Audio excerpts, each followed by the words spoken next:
Oi pessoal, tudo bem? A resenha de hoje é o nosso primeiro desafio. Gente, tô tão empolgada para gravar esse vídeo porque, cara, essa história é uma história que eu sou apaixonada, encantada desde criança.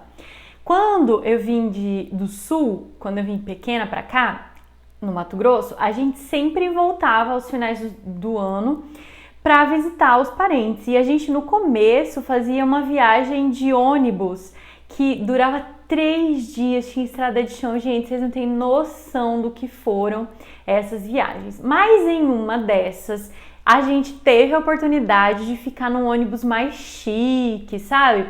E nesse ônibus tinha filme, imagina.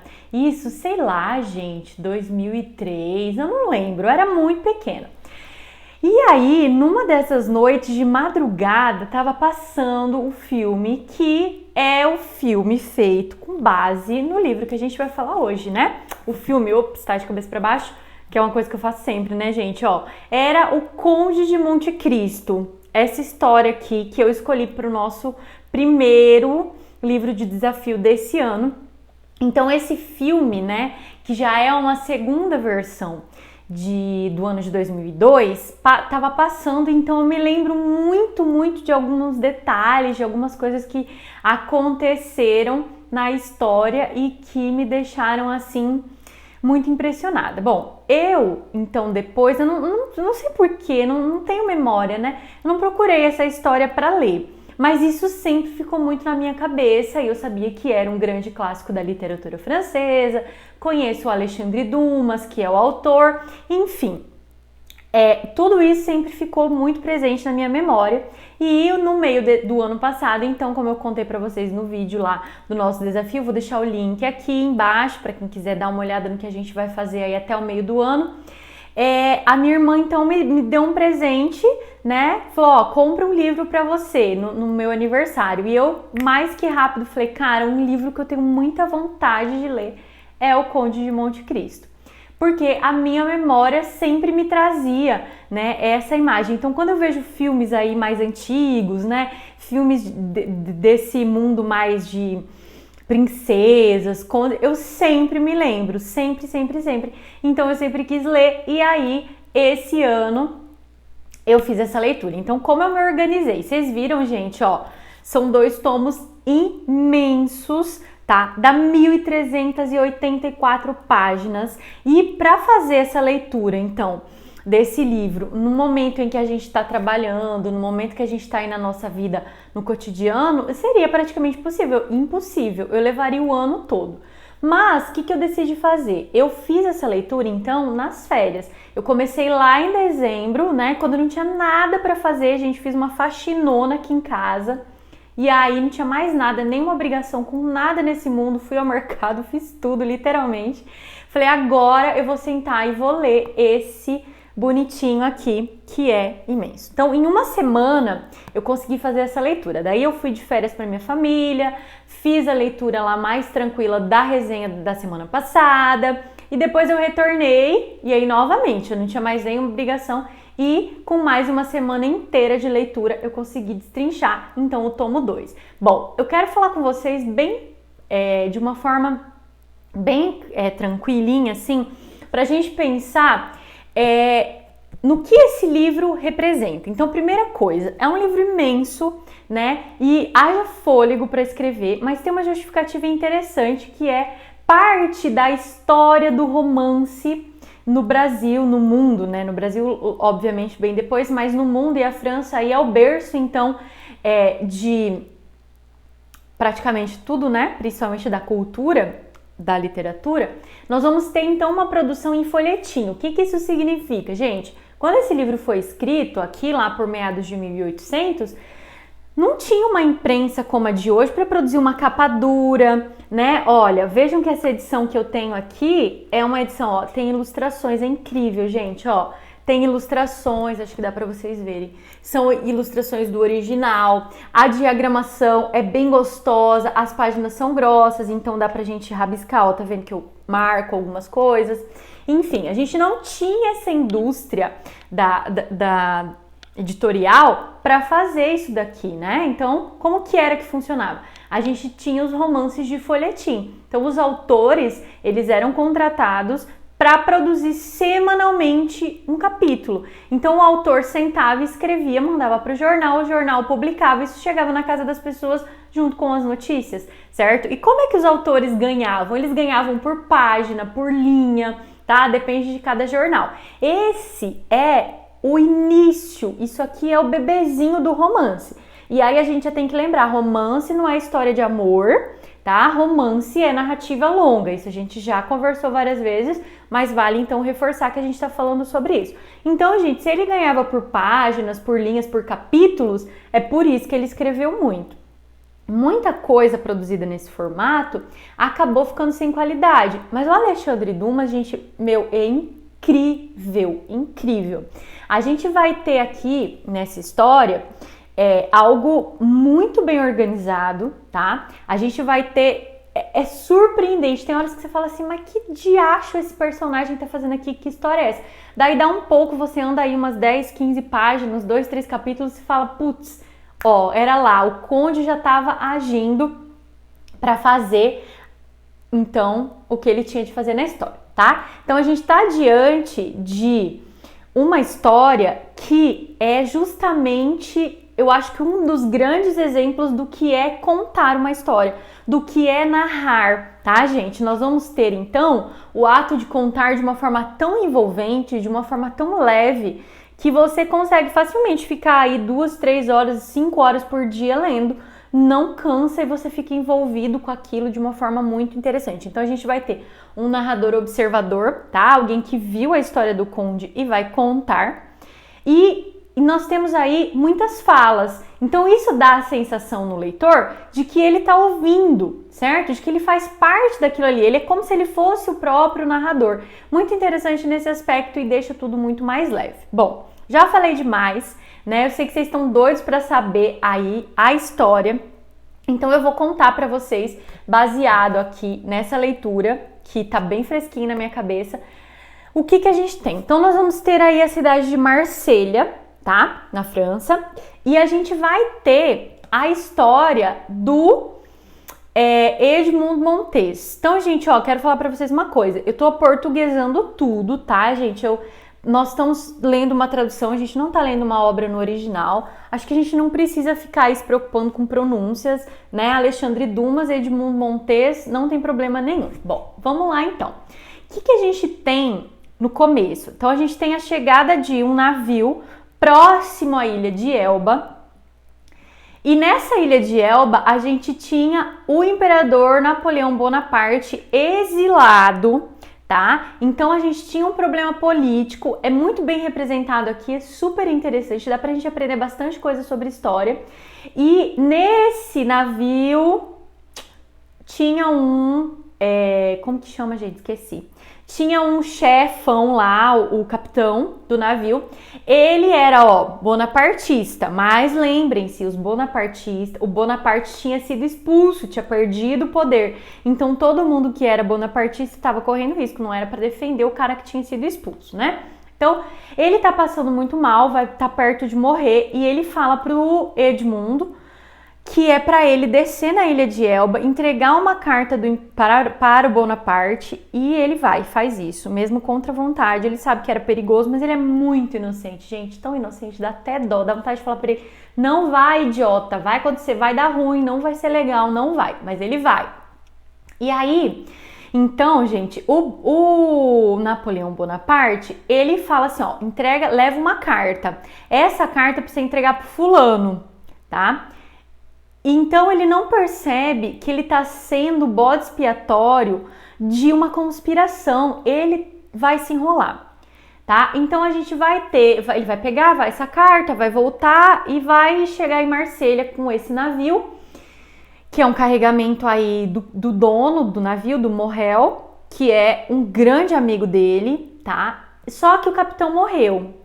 E o que o Morrel vai fazer? Vai transformar o Edmond Montes no capitão do barco. Só que ele é muito jovem, gente, ele tem 19 anos, ele é muito jovem. O que vai acontecer? O contador do barco, que é o Danglars, vai ficar morrendo de inveja. Vixe, vai ficar, ó, louco de inveja. Então a gente já tem um primeiro ponto. Você fala, o negócio não vai dar bom. Aí o Dantes sai correndo para encontrar com a noiva, com a Mercedes. Só que a Mercedes é uma espanhola, né? E tem um cara que é o Ferdinand Mondego, que é apaixonado por ela. E você vê ali também o ódio já, né, começando ali no negócio. Bom, então a gente vai ter essas duas figuras super importantes aí pro começo da história, tá? E o que vai acontecer? A gente também vai ter no prédio que o pai dele mora, no lugar ali é tipo uma pensão que o pai dele mora, o pai do Dantes. Vai ter o Caderousse, que é um vizinho que também tem bastante inveja, que emprestou dinheiro, então o Ferdinand tá devendo para ele. Então a gente vai ter essas três personagens que vão ter inveja, que vão ter ódio, que não gostam dele. Bom, o Danglars viu, né, que o barco foi para a ilha de Elba, viu ele conversando com o Bonaparte e vai ali num momento de muita raiva, junto com esses outros dois caras, escrever uma denúncia, né? Vai dizer que o Ferdinand Dantes era um conspirador. E aí a coisa toda vai acontecer. Então a gente vai ter esses três caras responsáveis pela denúncia, uma falsa denúncia, né? E aí a gente vai ter então a prisão desse cara inocente que é o Ferdinand Dantes, tá? Vocês estão acompanhando, gente? Porque é muito importante esse começo pra gente entender depois tudo que vai se desenvolver, tá? Então, o procurador do rei também vai ser importante. A gente já tem três pessoas que odiavam, que fizeram ele ser preso. Só que ele é inocente. E ele só tem a carta que ele ainda não entregou para esse amigo do Bonaparte. E o procurador do rei, que é o senhor de Villefort, ele vai perceber que essa carta envolvia o pai dele. Então, para proteger o pai dele e o próprio nome dele, porque, né, ele ia estar metido numa confusão ali, ele queima a carta e fala pro Ferdinand Dantes que ele não vai ser preso e tal, enfim, mas é um golpe, é uma mentira, não é verdade. E ele então vai, gente, ser levado pro castelo de Ief, tá? Algumas pessoas falam Castelo d'If, mas eu vou falar como está escrito Castelo de Ief, que é um presídio. Horrível, tá? Mas, gente, percebam, ele é muito ingênuo, ele não se toca do que está acontecendo. Então, ele vai ficar ali preso numa masmorra por 4 anos, completamente solitário, completamente isolado, ele vai ficar até meio doido, vai querer se matar, morrer de fome, mas ele tem dentro dele uma grande fé, ele acredita muito em Deus, até esse momento, né? E ele vai então acreditar que em algum momento ele vai conseguir ser liberto, ele vai acreditar que as pessoas vão lutar pela liberdade dele e tal, enfim, mas isso não acontece, tá? Então ele vai tentar se matar, ele vai parar de acreditar em Deus, é uma coisa que tá bastante presente na obra também. E aí, gente, depois desses 4 anos, que ele tá já quase no fim ali, você percebe que ele não tem mais ânimo de viver, eis que acontece que ele sente o chão tremer um pouquinho, e dali daquele chão emerge então um velho, muito velhinho já. E ele fica apavorado, desesperado e tal. Mas o que acontece, gente? Acontece que ele vai então ter contato com outro prisioneiro, que é o Abade Faria, um padre. E esse padre estava tentando sair para o outro lado, para sair, cair no mar e vazar. Mas ele não conseguiu, ele acabou saindo dentro da cela do Ferdinand. Então, gente... Do Ferdinand não, do Edmundo. Ó, gente, eu até me confundi. Eu fiz até um rascunho antes pra gente lembrar, são muitos personagens, mas o Edmundo Dantes. O que vai acontecer? Eles juntos ali, então, o Abade, que é o padre, e o Edmundo, eles vão tentar cavar esse túnel agora pro lado certo. Então, eles já têm uma direção, eles vão começar a cavar. Só que o Abade, ele era muito inteligente, gente. Ele tinha uma cultura, ele falava vários idiomas, ele entendia de política, ele entendia de finanças, ele era o cara muito sábio. E o Edmundo era uma pessoa muito ignorante. Ele não sabia ler, não sabia escrever, não sabia praticamente nada. Então, o Abade vai perceber, porque durante 4 anos o Edmundo não percebeu que ele tinha sido traído, não percebeu nada. Mas o Abade vai falar para ele, olha, você foi traído. Entenda, você é vítima de uma coisa muito louca, de inveja, de ódio. E aí, nesse momento, é que o Edmundo vai falar que ele quer vingança. Ele vai procurar tudo, ele vai ser movido pelo desejo de vingança. Mas vejam, ele já está muito sábio. Eles vão passar dentro da cela, cavando o túnel para tentar sair para o mar. E estão se visitando de uma cela para outra por 10 anos, gente. 10 anos, ele passou 14 anos lá nessa prisão horrível. É desumano, uma coisa muito cruel, tá? Então, nesses 10 anos, ele aprendeu tudo que ele precisava. E aí, o que vai acontecer? O Abade vai passar mal, vai morrer. Morre, puf, acabou. E ele fala, e o Abade só pede uma coisa para ele: continuar cavando o túnel, e deixa um presente, deixa um mapa de um tesouro que estava escondido na ilha de Monte Cristo. E fala pro Edmundo gastar isso com o bem. Veja só. Tá? Então, o que vai acontecer? Na hora que o Abade morre, ele tem a ideia de trocar o corpo dele de lugar. Então, ele carrega por dentro do túnel o Abade morto, bota na cela dele, volta pelo túnel, entra dentro do saco de morto, porque ele acha que ele vai ser enterrado. Então, se ele for enterrado, ele pode cavar e sair. Mas ele não vai ser enterrado, gente. Ele vai ser jogado no mar, numa altura imensa, só que ele consegue escapar porque ele era um marinheiro muito bom. E ele vai então começar a ser procurado, as pessoas vão procurar por ele, só que ele consegue fugir, ele vai encontrar um navio de contrabandistas por ali, vai conseguir uma ajuda, né, um apoio ali, e ele vai conseguir fugir então. E ele vai pedir para ficar na ilha de Monte Cristo, para procurar o tesouro. Ele consegue despistar, mas ele vai ter um cara ali que vai ser muito amigo dele, que vai ser muito fiel a ele, então eles vão encontrar o tesouro. E o tesouro, gente, é uma coisa assim, deslumbrante. Então, essa é a parte que tá no primeiro tomo, tá, gente? Ó, eu tô falando de uma edição da editora Zahar, tá? Eu não falei no começo do vídeo, mas essa é uma edição que está dividida assim. Então, aqui acaba o primeiro livro. Ele consegue escapar do castelo e encontra o tesouro que então, deixado para ele. E aí a vingança vai começar. Mas a vingança nós vamos apenas conhecer no próximo vídeo, na semana que vem. Tá, pessoal? Então, ó, na semana que vem, no próximo vídeo, a gente vai conversar sobre a vingança do Conde de Monte Cristo, e também sobre as semelhanças do filme e da obra original.